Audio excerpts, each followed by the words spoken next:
Hay algo que ocurre cada noche. Cuando apagas la luz, cuando tu cuerpo se rinde, cuando crees que todo se detiene. Tu mente no duerme. Mientras tú descansas, tu cerebro sigue trabajando, revisando recuerdos, procesando emociones y hablando en un lenguaje que casi nadie aprende a escuchar. Y aquí viene la pregunta incómoda. ¿Qué pasa si muchos de los miedos que te limitan durante el día no nacen cuando estás despierto, sino cuando sueñas? ¿Qué pasaría si ese miedo que te paraliza, esa ansiedad sin causa clara, esa sensación de bloqueo, no fuera debilidad, sino un mensaje mal interpretado de tu propio cerebro? Hoy vamos a entrar en un territorio profundo. Ciencia, subconsciente y simbolismo. Vamos a descubrir qué es realmente el miedo en el cerebro, si un instinto que te protege o una programación que ya no necesitas. Y cuando entiendas esto, no solo vas a dormir diferente, vas a vivir diferente. El miedo, instinto de supervivencia o bloqueo que te impide avanzar. Durante mucho tiempo nos enseñaron a ver el miedo como un enemigo, como algo que había que eliminar para poder avanzar, como una falla interna, una debilidad, un defecto del carácter. Se nos dijo que si no tuviéramos miedo, seríamos más libres, más valientes, más capaces. Que el miedo es lo que te frena, lo que te sabotea, lo que te impide convertirte en quien podrías ser. Pero el cerebro no funciona con juicios morales, funciona con biología. Y desde la neurociencia, el miedo no es un error del sistema. Es una de sus funciones más antiguas, más precisas y más necesarias. El miedo no existe para limitarte, existe para protegerte. Mucho antes de que existiera el pensamiento racional, antes de que el lenguaje tomara forma, antes incluso de que existiera la idea de identidad, el miedo ya estaba ahí. El cerebro humano evolucionó en entornos donde una sola decisión equivocada podía significar la muerte. En ese contexto, detenerse a analizar no siempre era una opción. Había que reaccionar rápido. Por eso el miedo no se procesa en las zonas modernas del cerebro, las que razonan, comparan o reflexionan. Se procesa en estructuras profundas, primitivas, diseñadas para detectar amenazas y responder de inmediato. Cuando algo se percibe como peligro, el cuerpo se prepara antes de que tú seas consciente de lo que está ocurriendo. El ritmo cardíaco se acelera, la respiración cambia, la atención se estrecha, el organismo entra en modo supervivencia. Y todo eso ocurre sin pedirte permiso. Una pequeña estructura llamada amígdala actúa como un detector de amenazas. Su función no es decirte la verdad, su función es mantenerte con vida. La amígdala no evalúa si el peligro es lógico, real o actual. Evalúa si algo se parece a una amenaza conocida, y si encuentra similitudes, activa la alarma. Aquí es donde aparece una de las grandes confusiones de la vida moderna. Para el cerebro, una amenaza física y una amenaza emocional se sienten muy similares. Ser rechazado, ser humillado, fracasar frente a otros, perder aprobación, sentirse expuesto. Todo eso puede activar la misma respuesta que un peligro físico, porque el cerebro no mide el daño en términos racionales, sino emocionales. Si alguna vez en tu vida una experiencia dolió lo suficiente, el cerebro la registró como riesgo. No importa cuántos años hayan pasado. No importa si ahora sabes que ya no estás en peligro. El sistema recuerda la sensación, no el contexto. Por eso hay miedos que aparecen cuando no deberían. Por eso hay bloqueos que no se explican con lógica. Por eso a veces sabes que puedes, pero algo dentro de ti se resiste. No es falta de voluntad, es memoria emocional. El miedo no aparece para detenerte, aparece para advertirte. Pero cuando no entiendes su lenguaje, lo interpretas como una orden. El miedo no dice, no avances, dice, ten cuidado. El problema es que cuando esa advertencia se activa una y otra vez sin que haya un peligro real, el sistema se vuelve rígido. Empieza a protegerte de cosas que ya no te dañan como antes. Y lo que en algún momento fue una herramienta de supervivencia se transforma en una prisión invisible. Aquí ocurre algo profundo. Cuando una respuesta de miedo se repite durante años, deja de ser solo una reacción. Se convierte en identidad. Empiezas a pensar que eres así, que no sirves para ciertas cosas, que hay límites que no puedes cruzar, que tu mente funciona de cierta manera y no hay nada que hacer. Pero en realidad no es tu identidad. Es un sistema de protección desactualizado. El cerebro no distingue bien entre pasado y presente cuando se trata de emociones. Un recuerdo cargado emocionalmente no se siente como algo que ya ocurrió. Se siente como algo que está ocurriendo ahora. Por eso, una simple anticipación puede generar ansiedad real. Por eso, una imagen mental puede acelerar el corazón. Por eso el cuerpo reacciona aunque no haya peligro frente a ti. El miedo se vuelve un problema no porque exista, sino porque no se actualiza. La cultura moderna nos enseña a combatir el miedo, a ignorarlo, a empujarlo hacia abajo. Pero reprimir el miedo no lo elimina. Solo cambia la forma en la que se manifiesta. Aparece como procrastinación, como autosabotaje, como cansancio mental, como una sensación constante de estar luchando contra algo invisible. El cerebro no se calma cuando lo contradices, se calma cuando se siente seguro, y el miedo no se elimina, se reeduca. El sistema aprende a través de la experiencia, no de los argumentos. Necesita comprobar que algo ya no representa un riesgo. Necesita vivirlo en condiciones seguras para poder soltar la alarma.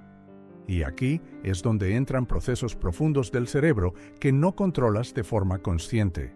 Procesos que ocurren cuando duermes, cuando el pensamiento racional se apaga, cuando el subconsciente toma el control. Porque el miedo no se procesa del todo en la vigilia. Se procesa en capas más profundas de la mente. Y si alguna vez te has preguntado por qué ciertos miedos aparecen en sueños, por qué tu mente crea símbolos extraños mientras duermes, o por qué despiertas con sensaciones que no sabes explicar, no es casualidad.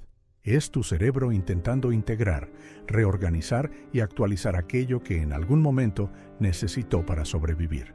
El miedo no está bloqueando tu vida, está señalando algo que aún no ha sido comprendido del todo. Y cuando dejas de pelear con él, cuando empiezas a escucharlo desde la conciencia y no desde el juicio, el miedo deja de ser una barrera y se convierte en una puerta. Cuando el miedo se esconde, el subconsciente como archivo de supervivencia. Hay algo que casi nadie te dice sobre el miedo. La mayoría de los miedos que te gobiernan hoy no viven en tu mente consciente. No están en tus pensamientos diarios. No aparecen cuando te miras al espejo y te dices, no deberías sentir esto. No responden a la lógica ni a la motivación. Viven más abajo, en capas profundas del cerebro donde no llegan las palabras. En el subconsciente. El subconsciente no es un lugar místico ni abstracto. Es una red real de procesos cerebrales que operan fuera de tu atención consciente, pero que influyen directamente en cómo sientes, cómo decides y cómo actúas. Ahí se almacenan las asociaciones emocionales, las respuestas automáticas, los aprendizajes que ocurrieron cuando aún no tenías lenguaje para explicarlos. El cerebro, desde muy temprano, aprende una regla básica. Todo aquello que duele se registra. Todo aquello que amenaza la estabilidad se memoriza. Y no se memoriza como un recuerdo narrativo, se memoriza como una sensación. Por eso hay miedos que no sabes explicar, reacciones que no coinciden con la situación actual, bloqueos que aparecen justo cuando estás a punto de avanzar. No estás exagerando, tu cerebro está recordando algo, aunque tú no lo recuerdes. Cuando una experiencia emocional es lo suficientemente intensa, el cerebro prioriza la supervivencia sobre la comprensión. No intenta entender qué pasó, intenta asegurarse de que no vuelva a pasar. Y para lograrlo, crea atajos. Si algo se parece mínimamente a una experiencia pasada dolorosa, el sistema se activa. No espera confirmación, no analiza el contexto, actúa. Este es uno de los grandes poderes y problemas del subconsciente. No distingue entre lo que ocurrió una vez y lo que ocurre ahora. Distingue patrones, un tono de voz, una mirada, una sensación corporal, un escenario parecido. Cualquier cosa puede ser suficiente para reactivar un circuito antiguo, y cuando ese circuito se activa, la parte racional del cerebro queda en segundo plano.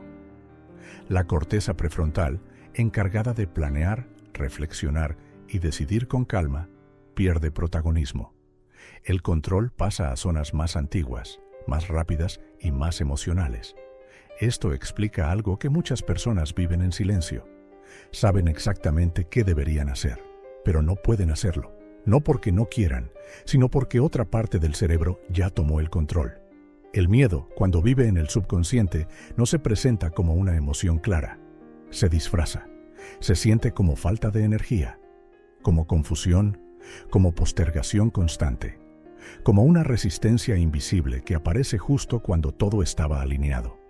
Y cuanto más intentas forzarte, peor se siente, porque el subconsciente no responde a órdenes, responde a seguridad.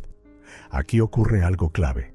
El subconsciente no entiende metas a largo plazo, no entiende sueños, propósito o éxito futuro. Solo entiende una pregunta: ¿esto es seguro o no? Si la respuesta es incierta, activa el freno, aunque conscientemente quieras avanzar. Por eso puedes desear cambiar, y aún así repetir los mismos patrones. Por eso puedes prometerte que esta vez será diferente, y sentir el mismo bloqueo. No es incoherencia, es un sistema de protección funcionando en automático. Y aquí es donde entra el sueño. Cuando duermes, el cerebro entra en un estado completamente distinto. La vigilancia externa se apaga, la lógica se relaja, el control consciente se debilita y el subconsciente toma el escenario. Durante el sueño, especialmente en las fases profundas y en el sueño REM, el cerebro revisa experiencias, emociones y recuerdos que no pudieron procesarse del todo durante el día. No lo hace en forma de palabras, lo hace en imágenes, en sensaciones, en símbolos. Por eso los sueños rara vez son literales. No están diseñados para que los entiendas con lógica. Están diseñados para integrar emociones. El cerebro usa el lenguaje que mejor conoce, el simbólico. Un sueño no intenta contarte una historia, intenta resolver una tensión. Muchas veces, el miedo que no enfrentas despierto aparece dormido. No para asustarte, sino para ser procesado sin las defensas conscientes activas. Mientras duermes, el cerebro puede exponer una emoción de forma gradual. Puede revisarla sin el mismo nivel de alarma. Puede intentar actualizar el recuerdo. Es una forma de terapia interna, pero cuando el miedo es demasiado intenso, demasiado antiguo o demasiado reprimido, el sueño se vuelve repetitivo. Las pesadillas aparecen. Las mismas sensaciones vuelven una y otra vez, no porque algo esté mal contigo, sino porque el sistema aún no logra cerrar el circuito. El subconsciente insiste hasta que algo cambia. Y aquí viene una verdad incómoda, pero liberadora. El miedo no desaparece cuando lo ignoras, desaparece cuando lo integras. Integrar no significa revivir el dolor, significa permitir que el cerebro lo reprocese en un estado de mayor seguridad. Por eso algunos miedos se disuelven cuando entiendes su origen. Por eso otros necesitan nuevas experiencias emocionales para transformarse. Y por eso el cambio profundo rara vez ocurre solo pensando positivo. El subconsciente aprende por vivencia, no por discurso. Cada vez que enfrentas una situación antes temida y no ocurre la catástrofe esperada, el cerebro toma nota. Cada vez que te expones con cuidado y sobrevives emocionalmente, el sistema se recalibra. Es lento, es silencioso, pero es real. Y cuando el subconsciente empieza a actualizar sus registros, algo cambia sin esfuerzo consciente. La resistencia baja, el miedo pierde intensidad, el cuerpo deja de reaccionar como antes, no porque lo venciste, sino porque ya no es necesario. El miedo que no entiendes te controla. El miedo que comprendes se transforma. Y cuando empiezas a mirar al miedo no como un enemigo, sino como un mensaje antiguo que busca ser actualizado, la relación con tu mente cambia. Dejas de huir, dejas de luchar, empiezas a escuchar. Y ese es el punto exacto donde el bloqueo comienza a convertirse en movimiento. Cuando el miedo se convierte en hábito, decisiones que no sabes que estás tomando. El miedo no siempre se presenta como una emoción intensa. Muchas veces se vuelve invisible. No grita, no paraliza de golpe, simplemente se repite, y en esa repetición silenciosa se transforma en hábito. Cada vez que el cerebro detecta una posible amenaza y tú evitas actuar, el sistema aprende algo muy específico. Evitar funcionó. No importa si la amenaza era real o imaginada. No importa si el peligro ya no existe. Lo único que importa para el cerebro es el resultado inmediato, la reducción de tensión. Esa pequeña sensación de alivio es suficiente para reforzar el circuito. Así se crean los hábitos basados en miedo. No desde el drama, sino desde la comodidad momentánea. Postergar una conversación difícil, evitar una decisión importante, quedarte en lo conocido aunque ya no te represente, decir que no estás listo cuando, en el fondo, lo estás. Cada una de esas acciones parece pequeña, pero para el cerebro son entrenamientos. El mensaje que recibe es claro: cuando siento esta incomodidad, retroceder me mantiene a salvo. Y el cerebro, fiel a su función principal, lo convierte en patrón. Con el tiempo, ya no necesitas pensar para evitar. La decisión ocurre sola. Esto explica por qué muchas personas sienten que siempre eligen lo mismo, incluso cuando conscientemente quieren cambiar. No están eligiendo, están ejecutando.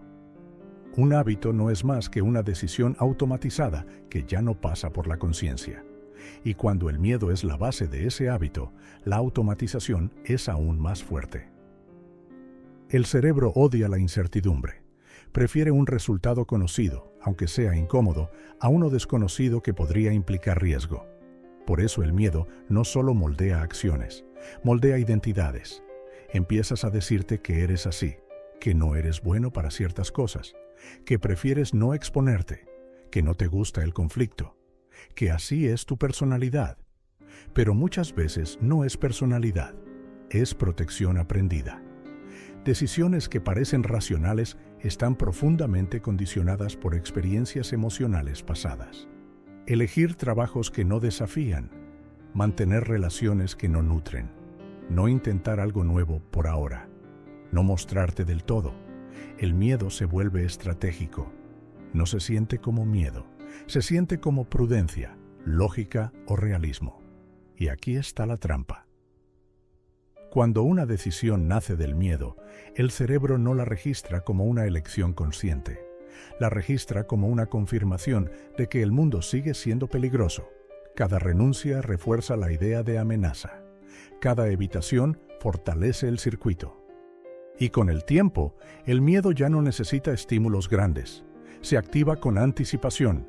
Aparece antes de que algo ocurra, antes de que hables, antes de que intentes, antes de que te expongas. El cuerpo reacciona primero. Luego, la mente justifica. Esa es una de las razones por las que cambiar hábitos desde la fuerza de voluntad suele fallar.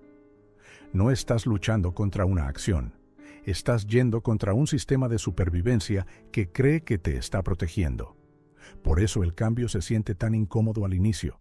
No porque estés haciendo algo mal, sino porque el cerebro interpreta el cambio como una amenaza. Salir del hábito no es solo hacer algo distinto, es enviar una señal completamente nueva al sistema. Y esa señal no se envía con pensamientos, se envía con experiencia. Cada vez que haces algo diferente y no ocurre el peligro esperado, el cerebro entra en conflicto. Algo no encaja. Ese conflicto es incómodo, pero es ahí donde ocurre la actualización. Poco a poco, el cerebro empieza a recalibrar, empieza a entender que el patrón antiguo ya no es necesario, que la amenaza no es tan real como parecía, pero este proceso no es inmediato, y aquí es donde muchas personas abandonan. Interpretan la incomodidad inicial como una señal de error, cuando en realidad es una señal de cambio. El miedo consolidado en hábitos no desaparece de golpe, se debilita con repetición consciente. Cada pequeña acción distinta abre una grieta en el circuito. Cada decisión tomada a pesar del miedo le resta poder al patrón antiguo. No necesitas grandes actos heroicos, necesitas consistencia. El cerebro no cambia por una experiencia intensa, cambia por experiencias nuevas repetidas en un contexto seguro. Y cuando eso ocurre, algo interesante sucede. Las decisiones que antes requerían esfuerzo comienzan a sentirse más ligeras. La evitación pierde fuerza, la resistencia se debilita, no porque te volviste valiente, sino porque el miedo dejó de ser necesario. El hábito ya no se sostiene, la decisión vuelve a ti, y en ese punto, por primera vez en mucho tiempo, no reaccionas. Eliges. Cuando el miedo habla a través del cuerpo. El miedo no vive solo en la mente, vive en el cuerpo. De hecho, muchas veces el cuerpo lo siente antes de que la mente lo entienda. Una tensión súbita en el pecho, la respiración que se vuelve superficial, el estómago que se cierra sin razón aparente, los hombros rígidos, la mandíbula apretada, la espalda en alerta. Nada de eso es casual. Es el sistema nervioso interpretando el mundo. Cuando el cerebro detecta una posible amenaza, no se limita a generar un pensamiento. Activa un estado corporal completo. El cuerpo entra en modo supervivencia. La sangre se redistribuye. Se va de las extremidades hacia los órganos vitales. El ritmo cardíaco aumenta. La respiración se acelera para oxigenar los músculos. La digestión se desacelera porque no es prioritaria en una situación de peligro. Todo esto ocurre en segundos, antes de que puedas pensarlo, y aunque hoy no estés frente a un depredador, el cuerpo no lo sabe. Para el sistema nervioso, una mirada de juicio, una conversación incómoda o una decisión importante pueden ser interpretadas como amenaza real. Por eso el miedo moderno se siente tan físico. No te persigue algo externo. Te persigue una respuesta interna que no se apaga. Cuando este estado se activa de forma puntual, es adaptativo. Te prepara, te enfoca, te protege. El problema aparece cuando se vuelve crónico. Cuando el cuerpo vive demasiado tiempo en alerta, empieza a pagar el precio. La tensión muscular deja de ser momentánea y se vuelve habitual. Dolores de cuello, espalda y mandíbula aparecen sin una causa clara. El cuerpo se endurece como si siempre esperara un golpe. La respiración pierde profundidad. Ya no baja al abdomen, se queda en el pecho. Esto envía una señal constante al cerebro. Algo no está bien, y el cerebro responde amplificando el estado de vigilancia. Es un círculo. El miedo tensa el cuerpo tenso refuerza el miedo. Con el tiempo, esta activación sostenida agota al sistema. Aparece el cansancio mental que no se va con dormir, la sensación de estar siempre al límite, la dificultad para relajarse incluso en momentos seguros. Muchas personas creen que esto es estrés normal, que así es la vida adulta, que es parte de ser responsable, pero no lo es. Es un sistema nervioso que no ha recibido la señal de que ya puede bajar la guardia. El cuerpo no distingue entre una amenaza real y una amenaza anticipada. Responde igual. Por eso pensar en positivo no es suficiente.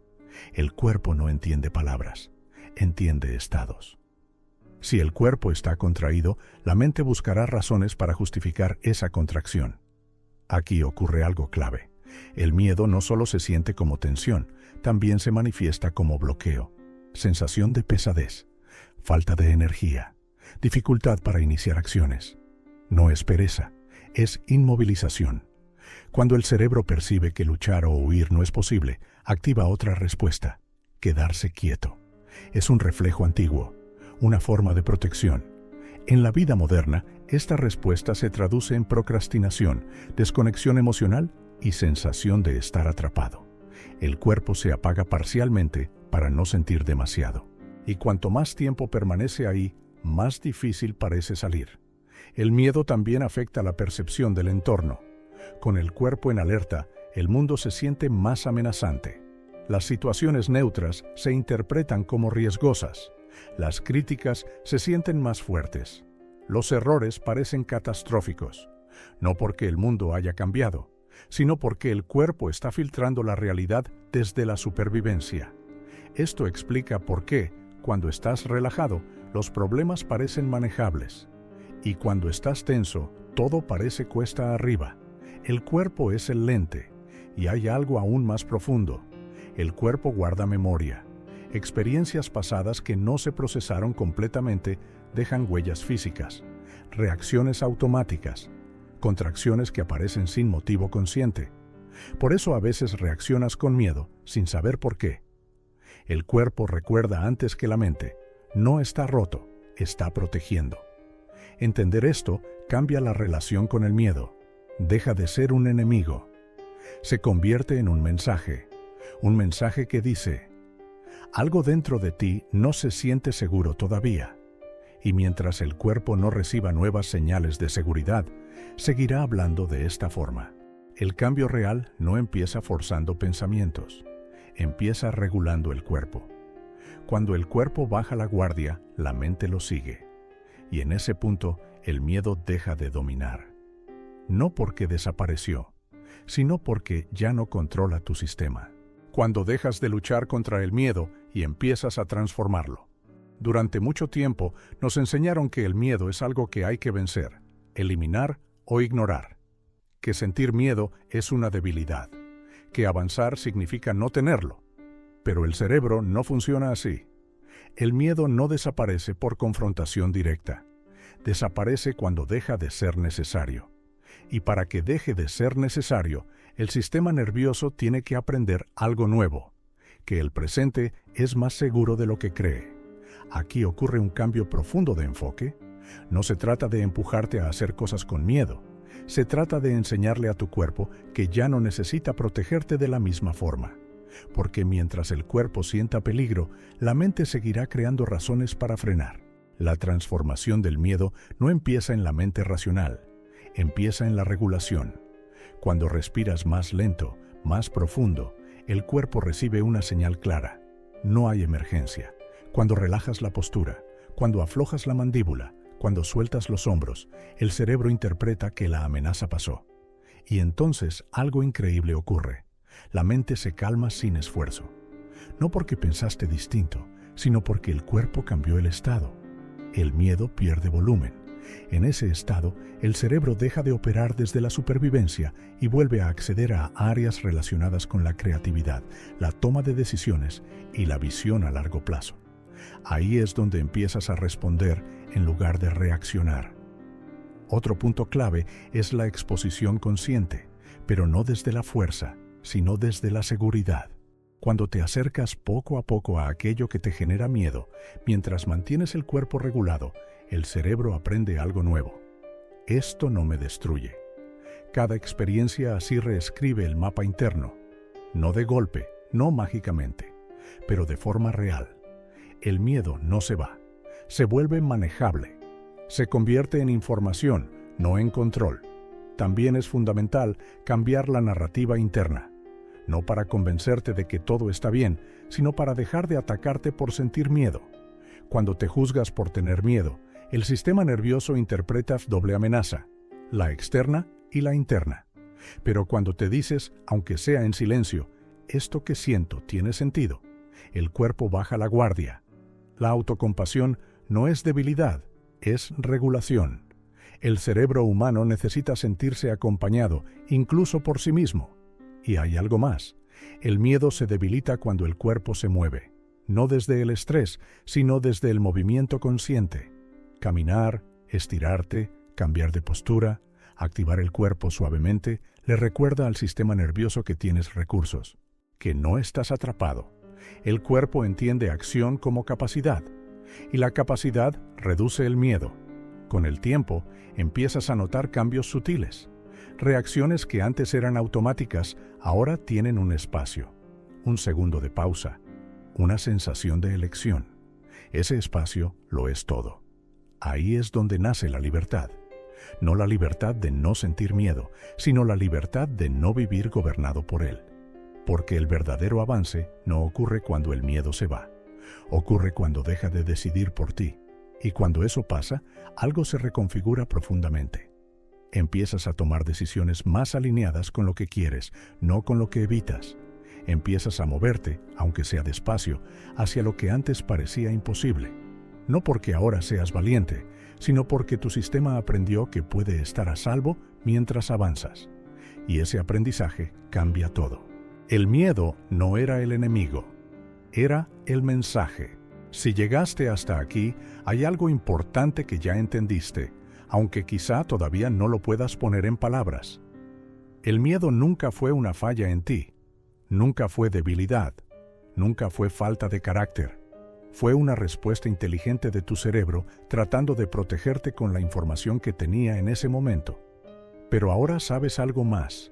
Sabes que el miedo no siempre habla del presente. A veces habla del pasado, de experiencias, de aprendizajes antiguos, de momentos donde tu sistema tuvo que adaptarse para sobrevivir. Y cuando entiendes eso, algo cambia. Dejas de pelear contigo. Dejas de exigirte valentía forzada. Y empiezas a escucharte con claridad. Porque el verdadero crecimiento no ocurre cuando te empujas más fuerte, ocurre cuando te regulas mejor, cuando le enseñas a tu cuerpo que puede estar a salvo mientras avanzas, cuando le muestras a tu mente que no todo cambio es una amenaza. Ahí es donde el miedo pierde poder. No desaparece. Se transforma. Pasa de ser una barrera a convertirse en una señal que puedes interpretar, una señal que puedes usar, una señal que ya no decide por ti. Y si hoy sientes que hay decisiones que has postergado, versiones de ti que no has explorado o caminos que has evitado por años, tal vez no sea porque no puedas, tal vez sea porque nadie te enseñó cómo funciona tu propio cerebro. Este canal existe para eso, para unir ciencia, mente y conciencia, para ayudarte a entenderte desde adentro, para que dejes de luchar contra tu mente y empieces a trabajar con ella. Si este video te ayudó a ver tu miedo de una forma distinta, si algo aquí se acomodó dentro de ti, te invito a dar el siguiente paso.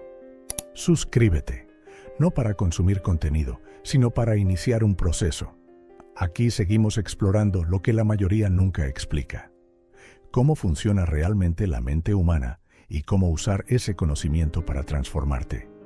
Y si conoces a alguien que vive bloqueado por el miedo, alguien que se exige más de lo que se comprende, comparte este video.